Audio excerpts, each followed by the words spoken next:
Assalamualaikum warahmatullahi wabarakatuh. Perkenalkan, nama saya Didah Farida dengan 3 digit yang terakhir 084, Teknologi Rekayasa Otomasi, tahun angkatan 2023.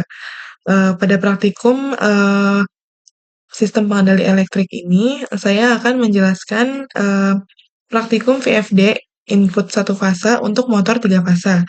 Namun, pertama-tama kita harus mengetahui dulu konsep dasar dari VFD. Variable frequency drive merupakan pengontrol gerak yang bekerja dengan cara mengubah frekuensi dari sebuah motor AC. Nah, VFD hanya untuk dihubungkan dan digunakan untuk motor AC saja, berbeda dengan VSD. Nah, VFD digunakan untuk mengatur kecepatan dan torsi motor listrik AC dengan cara mengubah frekuensi dan tegangan listrik yang disuplai ke motor. Nah, adapun prinsip kerja VFD, eh, yang tadi dibilang, VFD dapat memvariasikan frekuensi dan tegangan yang dipasok ke motor. Eh, nah, untuk kita mengetahui cara kerja si VFD ini, kita harus tahu faktor utama yang dapat menentukan kecepatan motor, yaitu ada dua. Yang pertama ada frekuensi yang dengan satuan hertz, dan yang kedua yaitu jumlah kutub motor atau pole. Nah, secara prinsip VFD bekerja dengan cara mengubah tegangan AC dari jaringan menjadi DC, kemudian membentuk kembali tegangan AC 3 fasa dengan frekuensi dan tegangan yang dapat diatur. Nah, dengan mengatur besarnya frekuensi dan mengubahnya secara bertahap, VFD dapat mengendalikan kecepatan dan arah putaran motor AC secara halus, sekaligus membatasi arus dan melindungi motor dari kondisi kerja yang berlebihan. Nah, ada pula bagian utama dari VFD sendiri. Yang pertama ada rectifier atau penyearah, di mana yang mengubah daya AC yang masuk ke DC. Lalu yang kedua, bus DC, di mana tegangan DC tadi dari rectifier disaring atau difilter menggunakan kapasitor dan induksi yang berfungsi menstabilkan dan menyimpan energi. Lalu yang ketiga ada inverter, di mana tegangan DC yang sudah stabil tadi di bus DC, kemudian diubah kembali menjadi AC oleh bagian inverter dengan frekuensi dan tegangan yang diinginkan. Nah, berikut merupakan rangkaian VFD. Nah, kita masuk ke konsep dasar motor AC induksi. Apa itu motor AC induksi? Motor induksi AC atau alternating current adalah jenis motor listrik yang bekerja dengan memanfaatkan arus bolak-balik. Nah, motor induksi AC didasarkan prinsip induksi elektromagnetik yang ditemukan oleh Michael Faraday pada abad ke-19. Nah, prinsip ini menyatakan bahwa perubahan medan magnetik dalam sebuah kumparan kawat akan menghasilkan arus listrik di dalamnya. Nah, motor induksi AC menggunakan medan magnetik putar yang dihasilkan oleh aliran arus bolak-balik AC di dalam lilitan kawat untuk menghasilkan gerakan putaran pada rotor. Nah, ada pula prinsip kerja motor induksi AC, yaitu motor induksi AC bekerja ketika apa? Ketika arus AC dialirkan melalui lilitan stator dan menghasilkan medan magnetik putar. Nah, medan magnetik tersebut menembus ke dalam ruang udara dan mempengaruhi rotor yang terletak di dalamnya. Medan magnetik yang berubah akan menimbulkan arus di dalam lilitan rotor karena rotor terbuat dari logam yang induktif. Nah, pada gilirannya, arus ini akan menciptakan medan magnetik sendiri yang berinteraksi dengan medan magnetik stator sehingga menyebabkan rotor berputar. Nah, ada pun jenis-jenis motor induksi AC. Yang pertama yaitu ada satu fasa, di mana biasanya digunakan untuk aplikasi rumah tangga atau yang ringan-ringan. Nah, terdiri dari dua lilitan stator untuk memulai putaran dan menjaga rotor berputar. Motor satu fasa ini cocok untuk digunakan di mana daya yang digunakan itu tidak terlalu besar.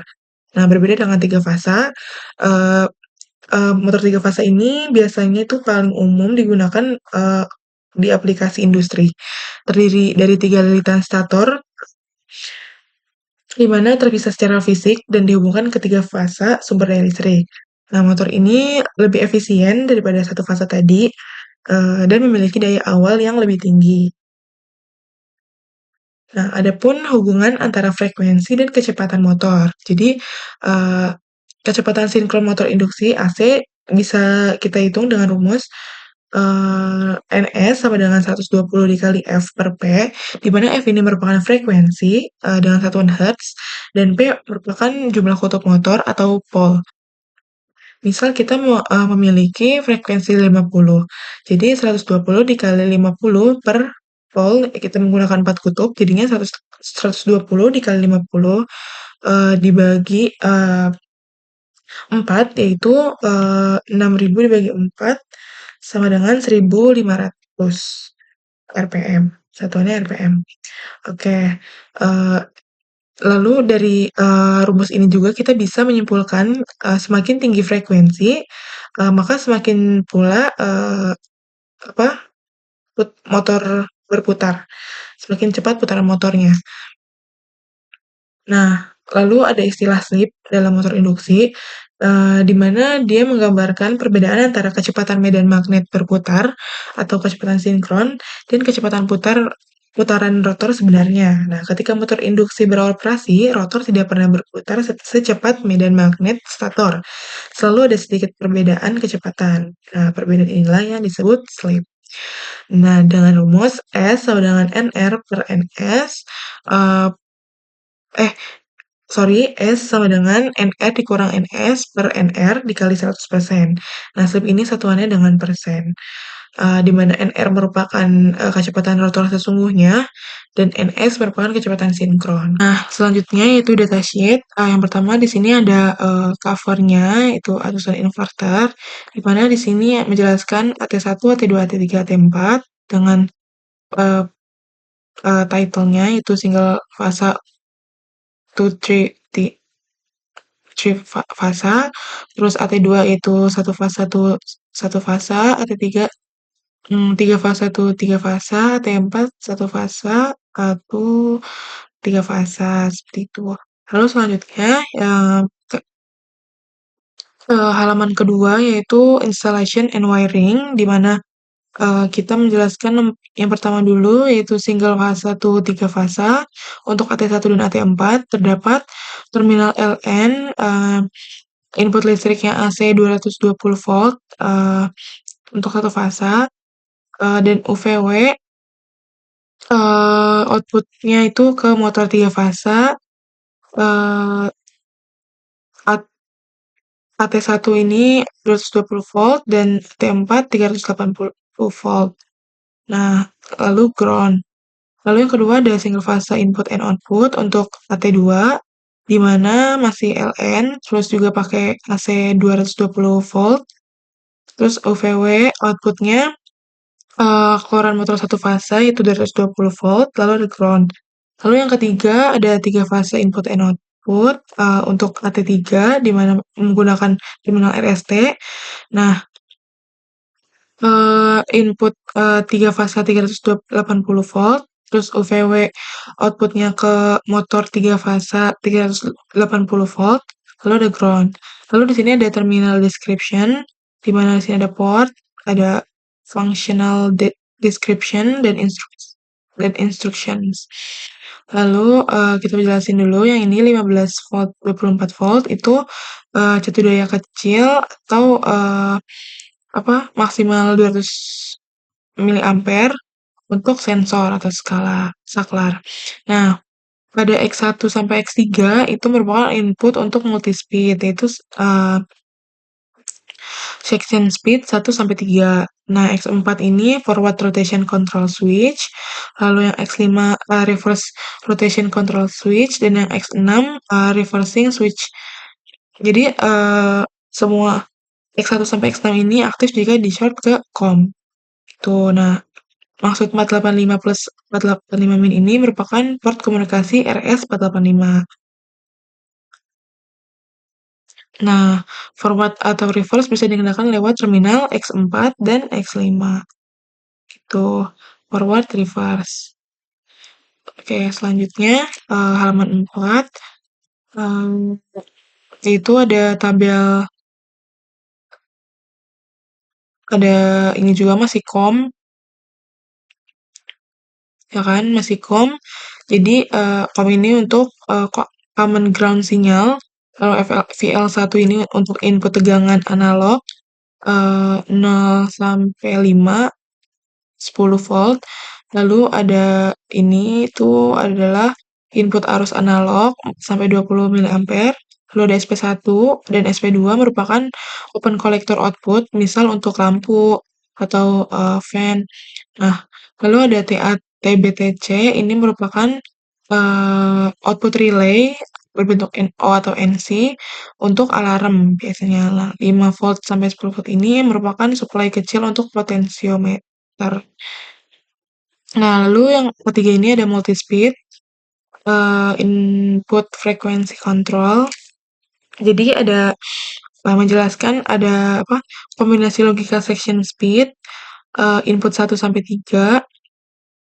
Nah, yang 0 itu untuk connect ke COM, lalu 1 itu merupakan putus. Jadi semua 1 itu frekuensinya normal, misal di 50 Hz.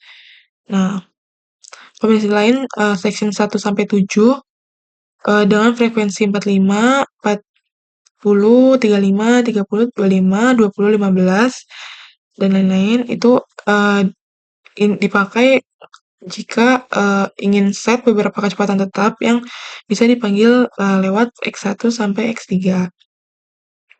Nah, lalu halaman 5 yaitu ada basic operation wiring diagram, di mana terdapat skema single fase input, 3 fase output. Nah, 3 fase 220 volt jika 380 volt start connection. Nah, jadi L dan N ini lewat dua fase breaker masuk ke inverter. Nah, lalu UVW ini ke motor 3 fase 220 volt. Ya, di sini dengan ditunjukkan delta connection nih. Terus ada COM ini, ada COM 1 sampai X6 untuk kontrol start, stop, speed dari saklar luar. Lalu ada TATBTC ini untuk relay output. Terus ada ada FL1, ada tegangannya. Nah, ini untuk potensiometer atau sinyal analog eksternal. Nah, lalu yang kedua ada single fase input dan output. Jadi AT2. Jadi dia pakainya 220 volt. Inputnya 220 volt satu fase. Nah, motor satu fase 220 volt ini disambungkan ke VW atau main coil. Nah, U ini kadang dipakai untuk secondary coil setelah kapasitor. Nah, ini kan ada tulisan opsional, jadi kayak opsi aja. Nah, seperti tadi juga ini pakai COM X1 sampai X6, TBTC relay, terus ini voltage-nya, analog voltage. Nah,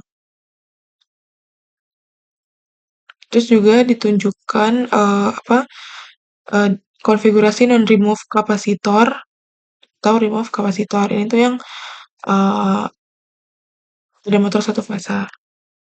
Nah, lalu selanjutnya ada skema dari 3 fase input dan output, di mana RST ini dari jaringan 3 fase menggunakan 380 volt. Terus UVW itu motor 3 fase 380 volt juga, menggunakan start connection. Terus juga terminal ini sama nih, COM-nya X1 sampai X6, terus ini relay, terus ini analog voltage input. Nah, selanjutnya operation panel atau apa ya, komponen mungkin ya, yang ada di VFD itu sendiri. Yang pertama, reversing switch merupakan tombol mengatur forward atau reverse-nya. Nah, ini namanya reversing switch. Terus ada speed adjustment knob atau potensiometer untuk set frekuensi. Jadi bisa diputar lewat sini frekuensinya. Nah, ini start key untuk run dan stop or reset key itu untuk stop berhenti atau reset. Lalu ada numerical modification case, yaitu dengan panah atas bawah. Lalu ada eh, ini apa namanya shift key untuk mengatur displaynya. Terus di sini juga ada numerical display atau LCD-nya gitu. Terus ini enter or X programming untuk mereset apa ya, untuk eh, mengokekan gitu ya. Terus di sini ada function data, function data atau save. Nah, ini untuk save-nya. Nah, di sini untuk enter, kayak enter gitu, kayak melanjut gitu. Kayak untuk lanjut. Terus selanjutnya, nah bisa lihat di sini juga eh, pro- programming. Programming ini masuk atau keluar mode parameter, terus function atau save ini eh, untuk menyimpan nilai parameter, terus tombol ini tuh untuk naik turun nomor parameter atau nilai, terus shift ini untuk geser digit di mode setting. Nih, itu untuk mana sih? Nih, display itu untuk kayak apa ya? Kayak misal memindahkan eh, geser digit gitu di mode setting. Terus forward atau reverse itu ya untuk putar arah, apa sih, gantian arah putaran. Terus start untuk menyalakan inverter, stop atau reset ya stop dan reset. Selanjutnya chapter 2 parameter spesifikasi. P0 ini untuk tegangan maksimum, frekuensi referensi P06, P067 itu untuk batas frekuensi kerja maksimum dan minimum. Lalu P10 sumber frekuensi seperti keypad, potensiometer, RS485, eksternal analog nih ininya. 1, 2, 3. Terus page 11 adalah sumber start atau stop. Itu 0 panel keyboard, 1 RS485, 2 external port. Lalu selanjutnya P12 ini untuk mode stopping, inersia, deklarasi stop, break stop, emergency brake. Lalu ada brake, ada P13 sampai P14 ini untuk waktu dan tegangan braking. Terus P17 untuk machine number. Terus P18 ini untuk apa ya, operating rifle atau frekuensi target untuk sinyal arrival. Nah, P21 untuk revolusi 50 Hz, jadi dipakai untuk menghitung RPM tampilan. Nah, P27 sampai P32 merupakan set frekuensi untuk section speed 1 sampai 6. Gitu. 1 sampai 6. Terus lanjut P33 merupakan section speed 7. P34 main rising velocity atau ram naik utama dalam hertz. P35 ini untuk P35 sampai P41 itu untuk rising velocity untuk tiap section speed. Terus P42 ini untuk main descent velocity ram turun utama. P43 sampai 49 itu merupakan descent velocity untuk tiap section speed. Jadi ini pengaturan akselerasi dan deakselerasi. Lalu selanjutnya pada halaman 13 ini ada P50 sampai P55, yaitu menentukan fungsi masing-masing input X1 sampai X6. Nah, biasanya dipakai untuk wire stop, wire forward, wire reverse, error, reset, section speed. Nah, begitu. Terus P58 itu fungsi output. eh fungsi fungsi in, fungsi input, sorry. Nah, ini 0 invalid output. Ada penjelasannya. Lalu P60 udah untuk input 2 juga. Relay dengan relay output. Terus output SP1. Oke. Nah, P58, P60 juga misalnya untuk indikasi running, volt, rifle gitu-gitu. Nah, untuk P62 sendiri itu merupakan display, display utama eh, apa ya tampilan gitu. Jadi ada setting frekuensi, operation frekuensi, revolution, terus current, temperatur, waktu, tuh. Lalu selanjutnya P65 ini untuk opsi power on, misal kayak normal power on, auto forward, atau auto reverse, dan lain-lain. Nah, 68 sampai P69 merupakan batas under voltage dan over voltage. P70 sampai P72 pengaturan torsi kompensasi, terus P73 sampai P76 merupakan scaling sinyal analog dan arus, P78, P83 setting current overload untuk beberapa level. Nah, lalu P84 sampai P89 ini merupakan parameter jog atau frekuensi jog.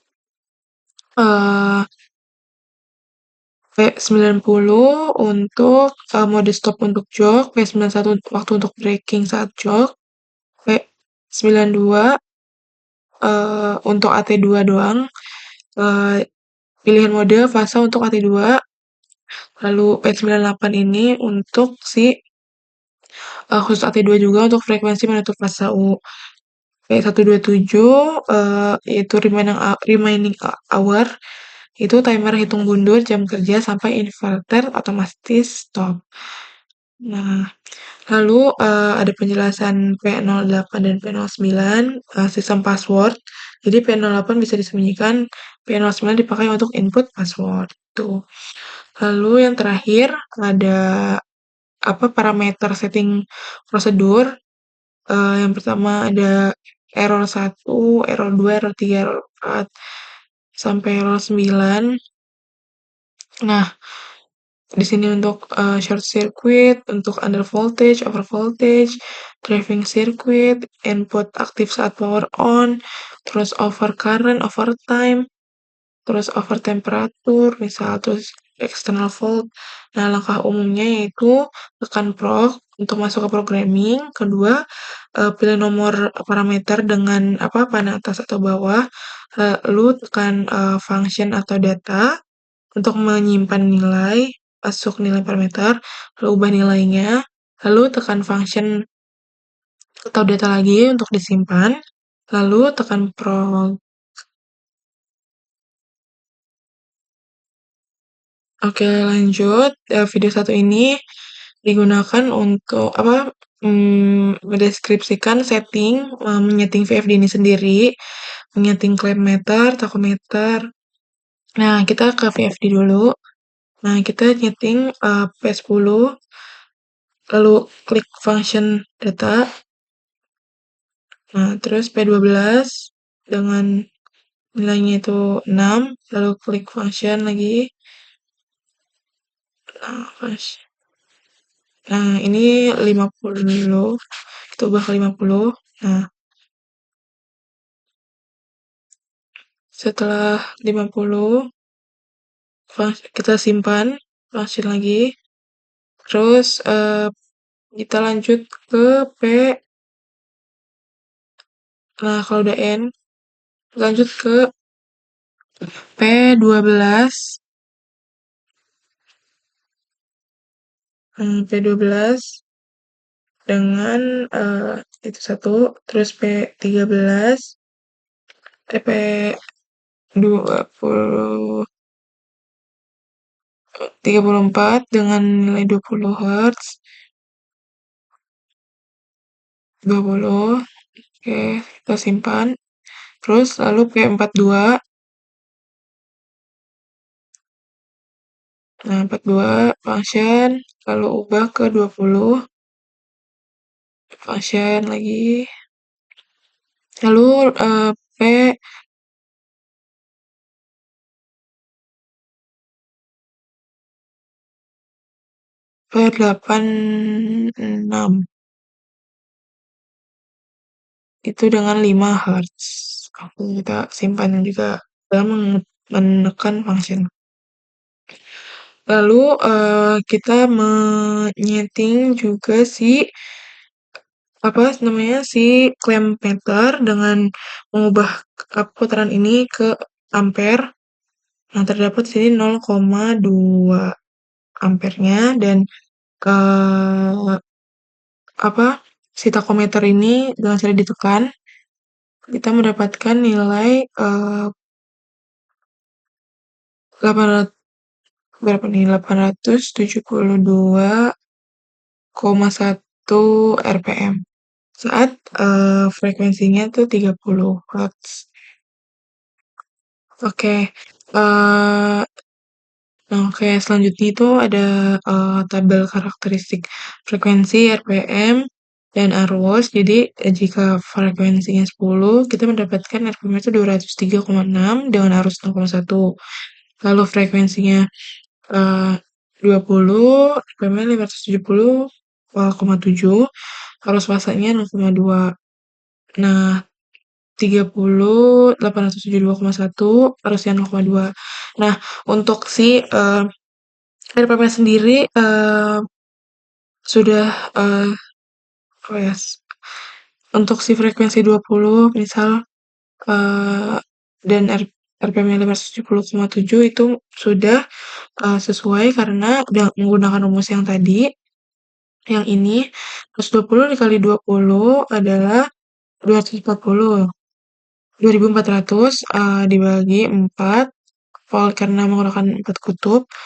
Nah, merupakan 600. Jadi terdapat apa? Mendekati 600 karena adanya toleransi. Nah, namun pada frekuensi 100 menghasilkan 3717 rpm, sedangkan secara teoritis atau rumus yang tadi itu hasilnya adalah 3000 rpm. Eh, ini apa ya, disebabkan bisa jadi karena kesalahan atau masalah pada pengukuran tokometer, di mana yang pertama ada lebih dari satu titik relatif atau pola yang kebaca double gitu. Jadi si takometernya kurang akurat. Lalu takometer dibaca di bagian lalu atau mode atau setting atau human error. Terus selanjutnya terdapat perbandingan grafik frekuensi RPM. RPM ini apa apa ya namanya, naik si grafiknya, si arus juga naik. Tuh, ini tuh arus dan ini adalah RPM. Oke, selanjutnya jadi video kedua ini adalah akselerasi dan deakselerasi di mana kita mencontohkan ini pada frekuensi 20.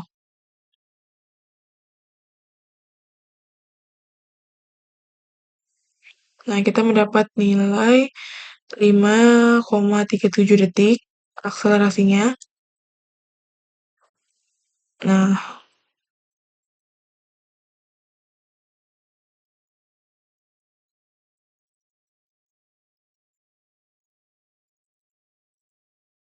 waktu deakselerasinya itu kita mendapatkan nilai 4,85.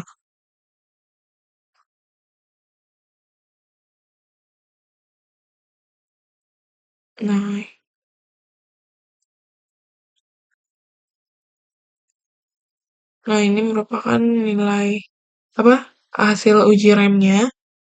Waktu akselerasinya 15,92, 15,53. Nah, untuk setting P34, P42-nya ini sama seperti tadi di awal dengan apa? Probe dan function data. Oke, nah di sini harusnya juga sama itu 0,3.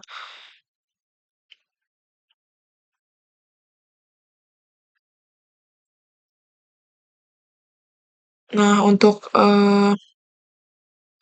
uji rem sendiri, untuk uji rem sendiri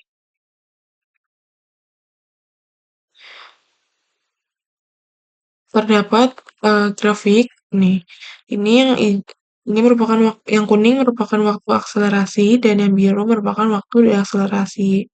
Nah, pada ini merupakan P34 dan P42. Nah, sumbu X,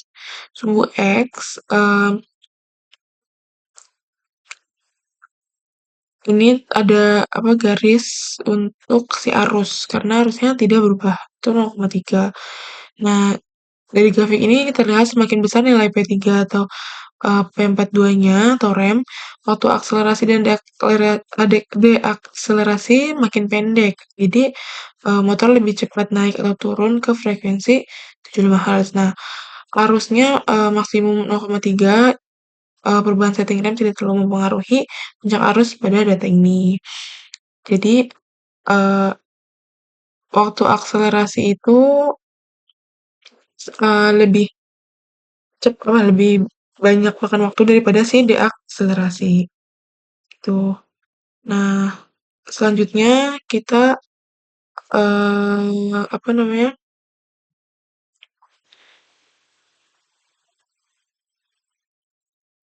apa, forward and reverse, di mana dia bisa, eee, apa ya, merubah arah putaran si motor. Jadi,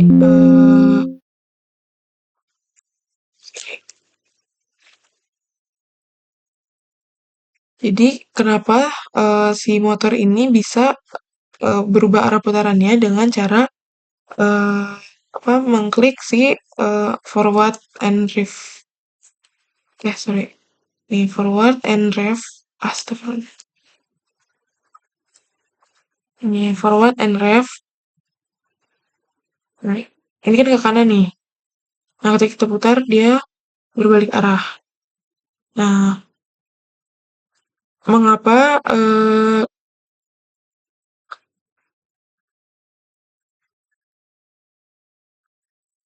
mengapa demikian?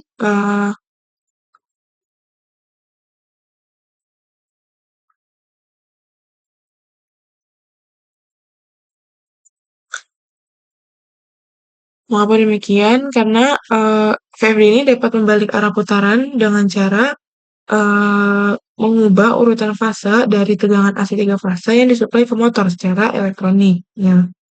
Motor induksi 3 fase berputar karena adanya uh, medan magnet berputar di dalam statornya. Nah, arah putaran motor selalu mengikuti arah putaran magnet ini. Nah, arah putaran medan magnet ini ditentukan oleh urutan fase dari uh, tegangan 3 fase yang disuplai. Misal, forward itu UVW atau searah jarum jam. Nah, saat reverse itu berubah sih urutan fasanya jadi UVV. Jadi dua fasanya ditukar. Yang berarti berlawanan arah jarum jam gitu. Nah, VFD ini melakukan penukaran fasa secara elektronik dalam rangkaian inverter ini si VFD ini menggunakan komponen seperti IGBT atau transistor. Nah, outputnya ya berarti dia uh, forwardnya misal misal forward itu UVW, terus selanjutnya ada jog fitur, cara menyetingnya yaitu P86 dengan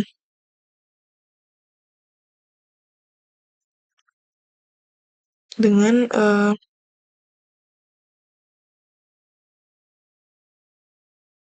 tutorial agak shaking, kita atur jadi 40 Hz awalnya, terus dengan frekuensinya 50, sekitar kurang lebih 50. Oke, kita run.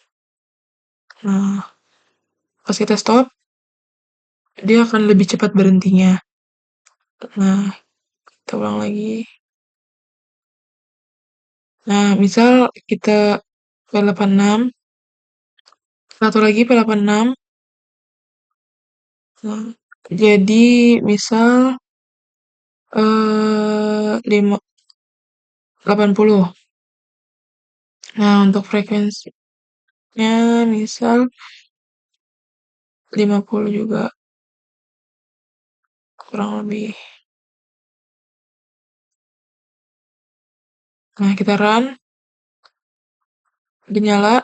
Nah, pas kita stop, dia lebih cepat berhentinya.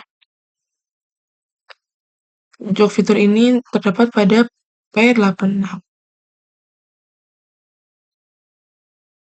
Nah, kita coba lagi yang lebih tinggi. Nah, misal 100 nih, constant. Terus ininya juga 50. Run, kita stop, dia lebih cepat berhentinya lagi.